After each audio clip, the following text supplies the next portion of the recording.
আজকে শেষবারের মতো একটা কথা বলি, যদি আমাকে ছাড়া আপনি ভালো থাকতে পারেন তাহলে আমি আপনার ভালো থাকা নষ্ট করতে চাই না।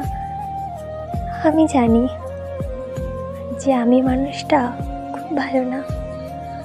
একটা কথা হয়তো ভালো করেই জানেন যে আমি আপনাকে কতটা ভালোবাসি। কোনোদিনও ভাবিনি যে আপনি এইভাবে আমাকে পর করে দিবেন। আমি তো আপনার থেকে কিছুই চাইনি, শুধু চেয়েছি আপনার ভালোবাসা। এত কিছুর পরেও যদি আপনার আমাকে ভালো না লাগে তাহলে আর কিছু করার নেই, কিছু বলারও নেই। আর ভালো লাগবে কিভাবে আপনি অন্য কারো জানা সত্ত্বেও যে আমি আপনাকে চাইছি।